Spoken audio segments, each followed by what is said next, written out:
тоқымаға, сумкаға қабырғаны қалай жалғаймыз, сумканы қалай жинаймыз, болды уже соңғы этаптары бізде.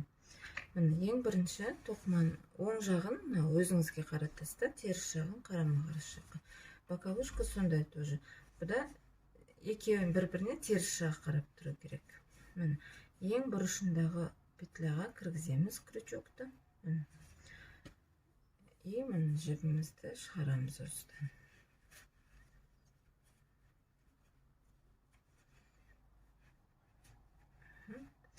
Бұрыштағы петля қиындау, сол үшін алтымен шығарып алдым мен. Қайтадан 7-ші крючокқа көшемді. Міне қараңыз, қысқа жіп қалады. Ұзын жіпті бүйтіп бір шығарып аламыз. Бір деп санап отырмыз, жақсы ма? Екіншіге кіргіземіз. Міне келесі петля қарама-қарсы тоже келесі.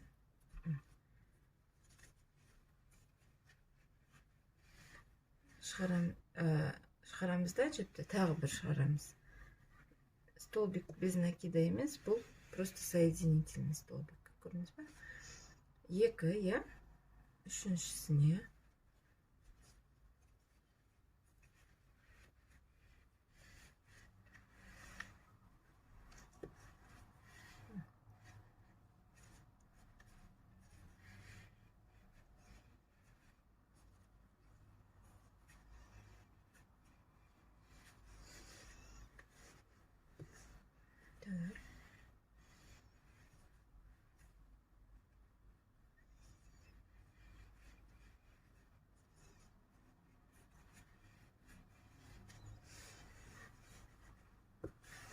Без.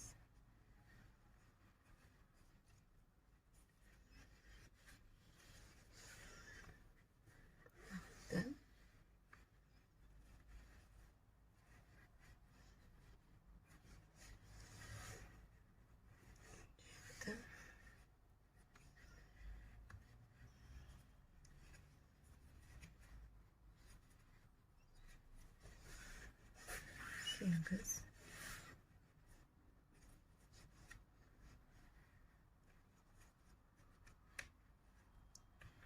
Тоғыз.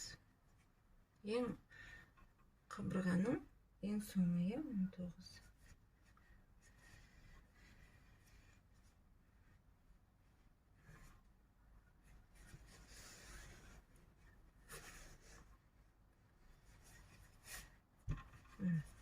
Бір қабырғасы бітті.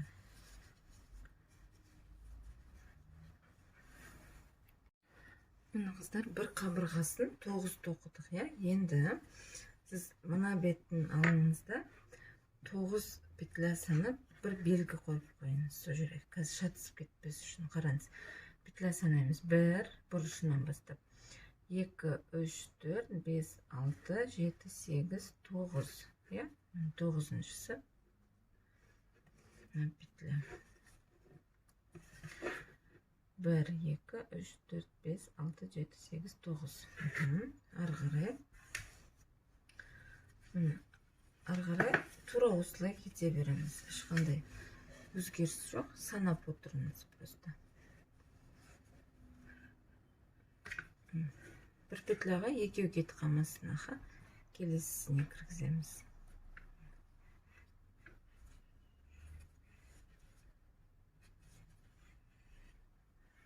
Қайттан бірден бастап санауға болады мына жерде. 1.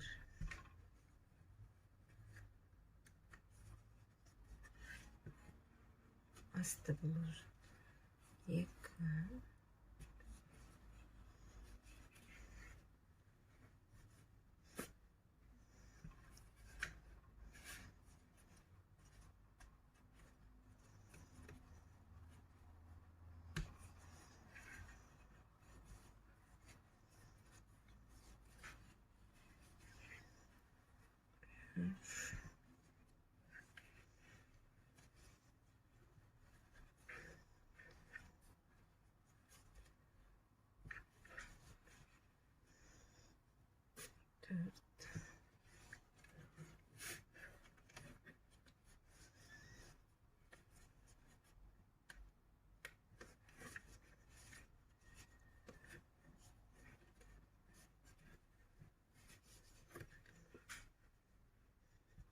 Без, иә.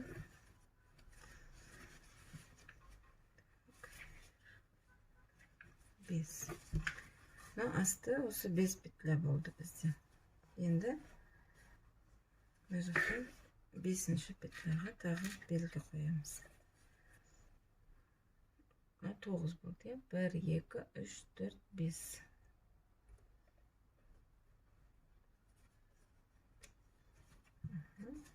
Әрі қарай тоқимыз.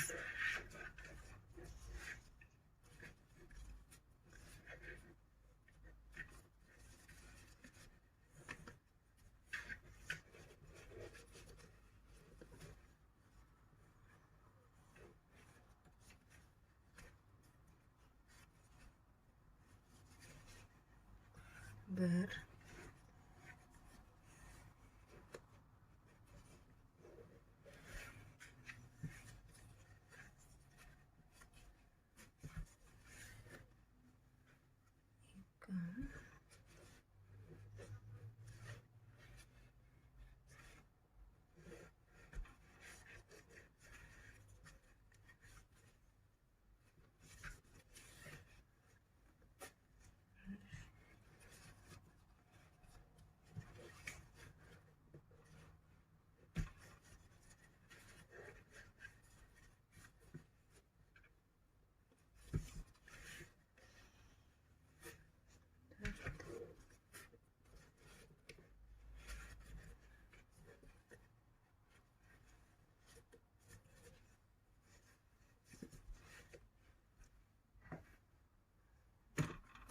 без.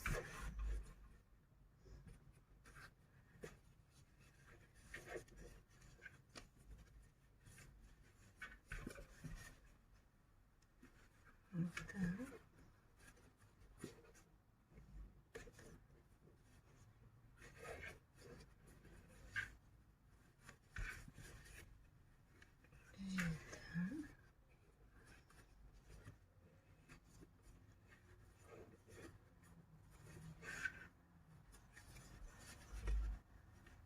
Сегіз.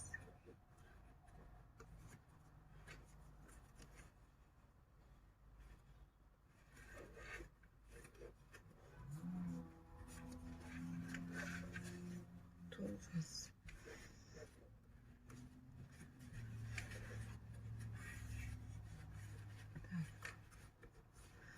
Бізде бір боковушка, иә. Соңын дұрыстаймыз. Траверс.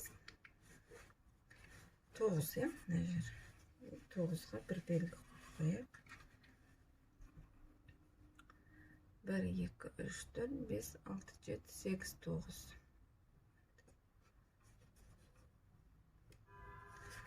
Болды. Енді санамай тоқи береміз ары қарай. Қараңыз. Келесі петляға кіргізесіз. Крючокты. Жіпті шығарамыз. Осы бұрышын қаттырақ қысыңыз. Жіпті шығарамыз. И тура жаңағыдай соединительный столбик. Ары қарай тура сондай. Главное, бір петляға екеу кет қалмасын.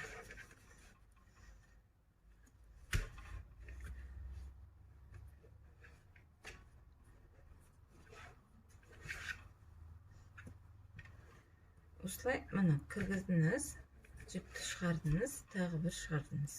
Түсінікті деп ойлаймын. Осылай мына бұрышқа дейін тоқимыз. Мына бұрышқа дейін тоқыдым мен, иә, қараңыз. Ары қарай, мына клапан қақпағы, оны сәл басқаша тоқимыз. Сіз мына өрілген екеу көріп тұрмыз ғой, петля. Соны сыртқысынан тоқимыз да. Столбик за заднюю петлю деп айтамыз. Міне, біреуіне кіргізесіз, былай екеу емес. Жіпті шығарасыз. Ой, тағы бір шығарасыз. Просто осылай. Тура жаңағындай, тек айырмашылығы мына.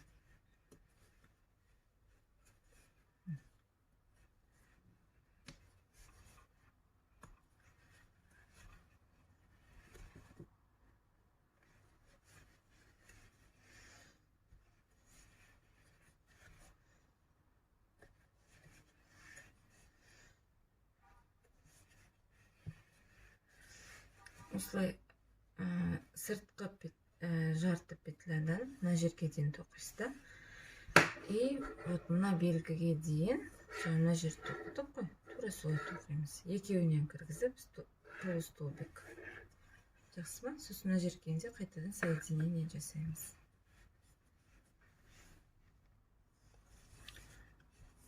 Міне былай мына белгіге дейін тоқыдық. Енді екінші боковушканы аламыз да теріс жағын ішіне қаратамыз. Белгі алып тастаймыз.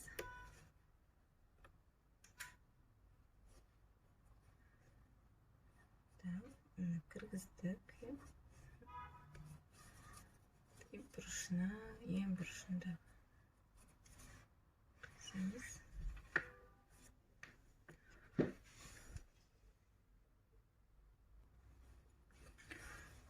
Бұрышына кіргізіп, бір шығардық, келесі.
Қабырғасы бітті, белгіге кеп жеттік. Санынан қателесіп кетпес үшін маркер қоямыз.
Астын бітті, келесі қабырғасы.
ең соңғы біреуін істедіңіз ғой. Содан кейін бір бүйтіп іліңізді воздушная петля сияқты и тіпті қырқамыз.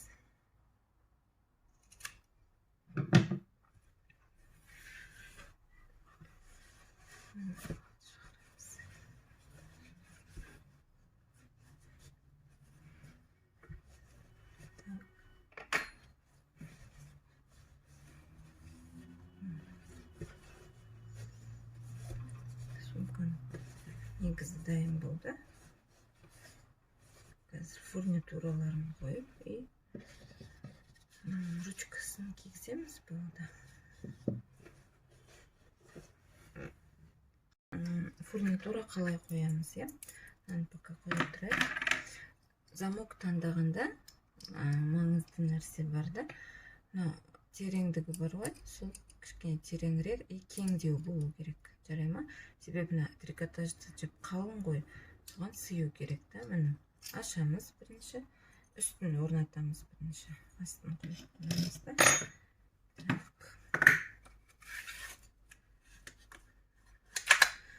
Любой, не дейді, паскабутцы деймін, сондай зат қолдансаңыздар болады. Мынаны бірінші болтын алып аламыз.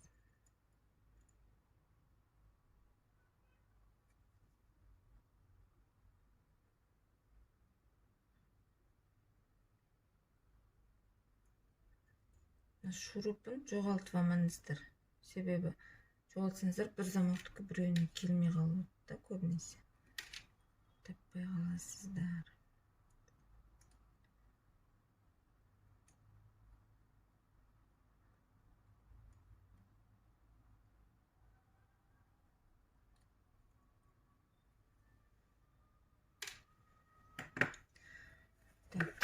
Мына жерде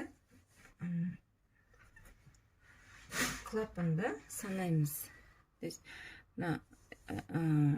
Қалай петля санымен санасаңыз болады, или линейка қойып, тура ортасын тапсаңыз, өзіңізге қалай ыңғайлы, қысқасы. Так, мына жерде 16 жарым, ортасы мына жерді көрсетіп. Мына жерде бірінші, мына үшінен, мынаны қысасыз да, қысқан кезде жаңыш кереді.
Толық кіргізбей тұрып, тура ортасыма қарап алайық.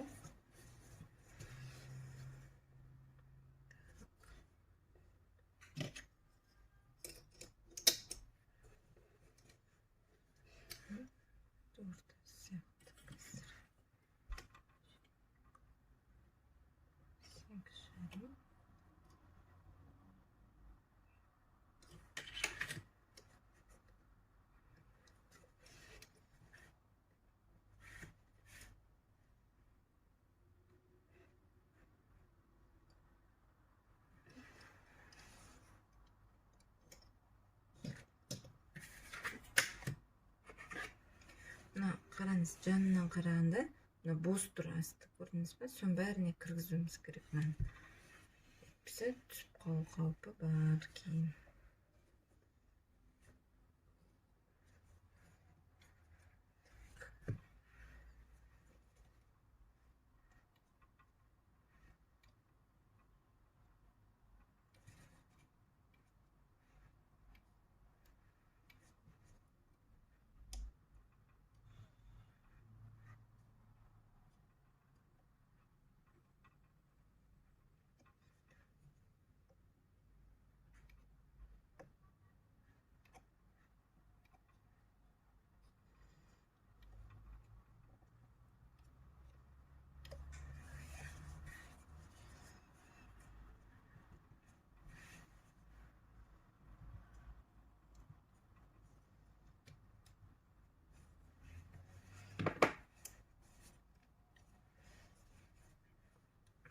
Енді қараңыз, мен толық кірді. Так, тағы бір қарап аламыз.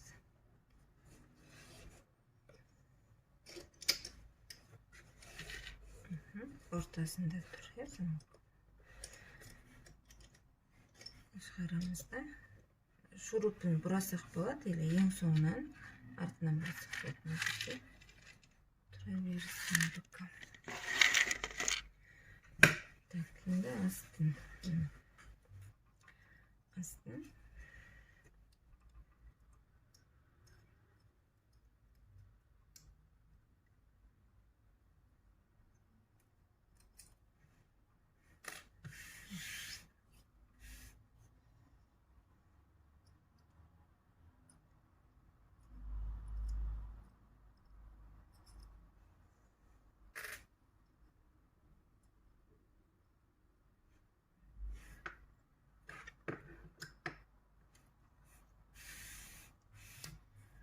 Енді бізге жіп керек болады.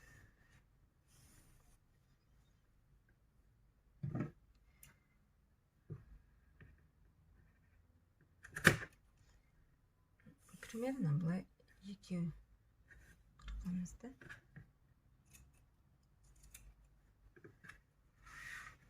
Осының ортасынан қырқамыз екеу. Төртеу істеуіміз керек қой.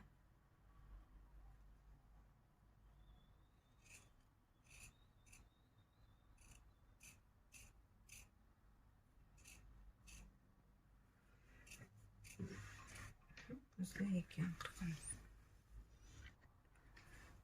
Мен төртеу болды. Енді осыны мынаған айқастырып қойып шығамыз.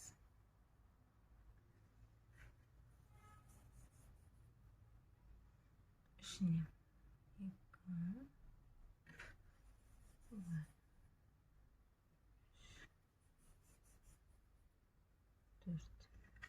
Сосын біріншісін кигіземіз.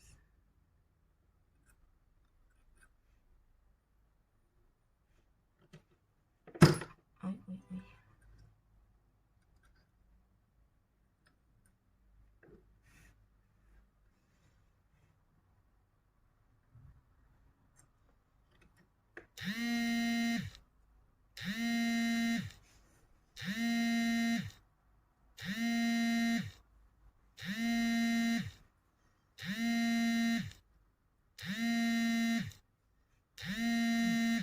Кіргізді.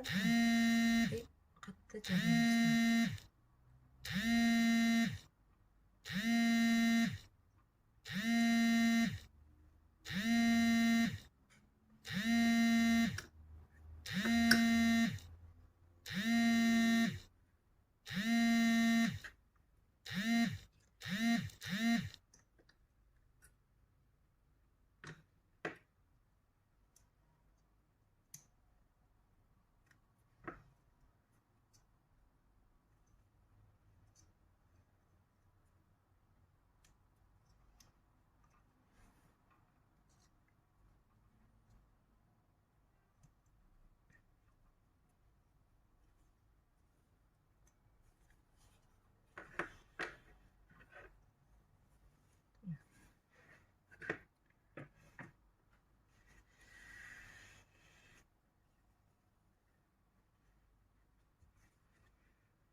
орнын тауып аламыз да осылай.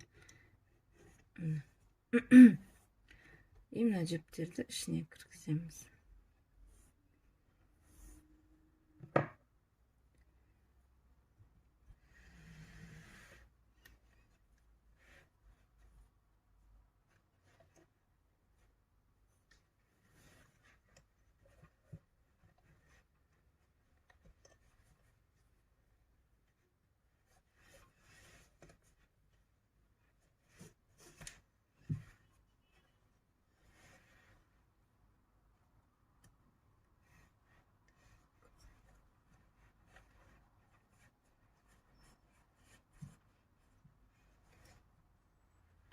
Осылай керек жеріне саласыз да крючоктың.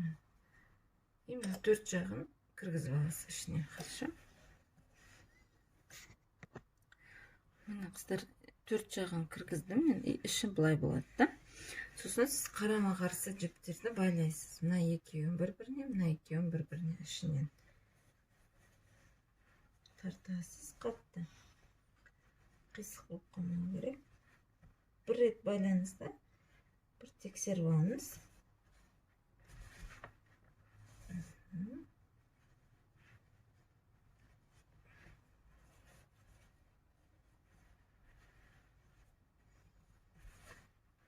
Бір реттен байладым екеуін. Бір қойып тексеріп алыңыз. Дұрыс тұр, я? Ортасында. Болды енді. Бір реттен байладым ғой.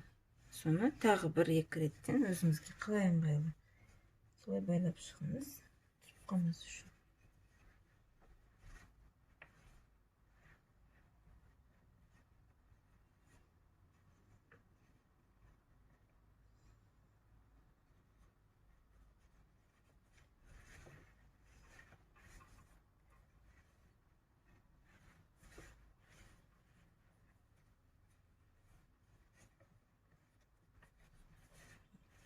Все.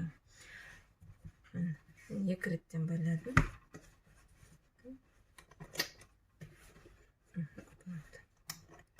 Так, мынаны егер ішіне сіз подклад тіксеңіз, осылай қала беруіне болады. Егер тікпеймін десеңіз, мынаны крючокпен ішіне жасырып жібересіз, жіптердің арасына. Болды.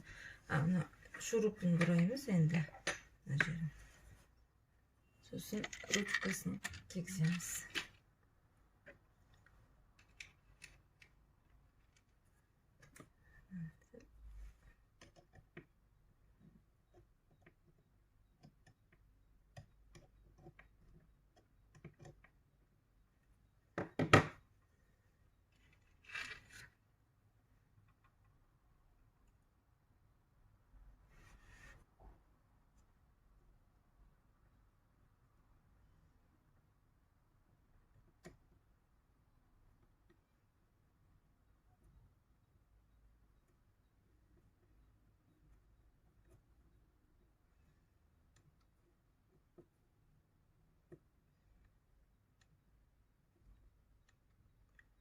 Анда отвертка болмаса, пышақ, қайшы, кез келген нәрсемен жасай бересіз.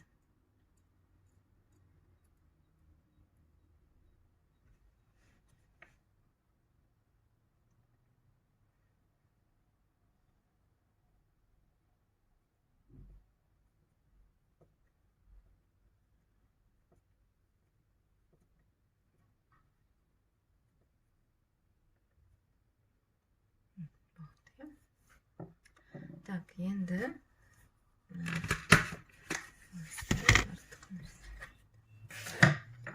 не істейміз? Мына ручкаға, сумкаға мынаны кигізуіміз керек.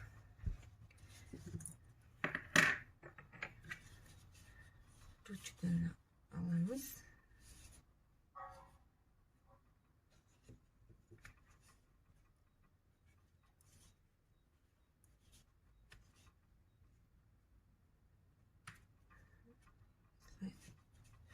Тесік жасай аламыз.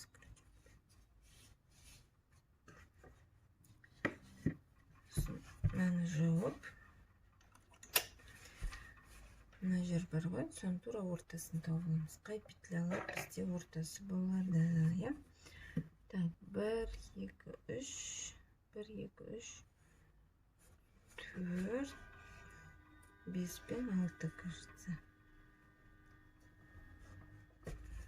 5 и 1, 2, 5, 6.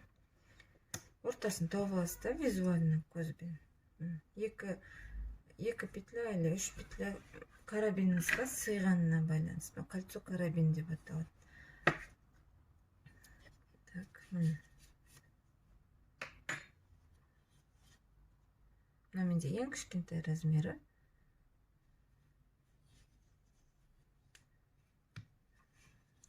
Кіргіземіз да.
Бұлай қарағанда жанынан ортасы болу керек. Хорошо. Өзіңіз енді көзбен қарайсыз, мысалы маған нормально ыңғайлы да. И жоқ, мына бетін тура солай. Жаңағындай крючокпен былай жасап аламыз. Карабинді кигізіп, мына жерге кигіземіз. Міне қыздар, сумка дайын болды.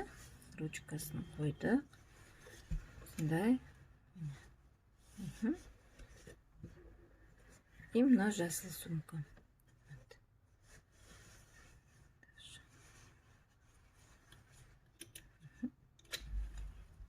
Уже подкладка қойдым. Міне осындай сумка дайын болды.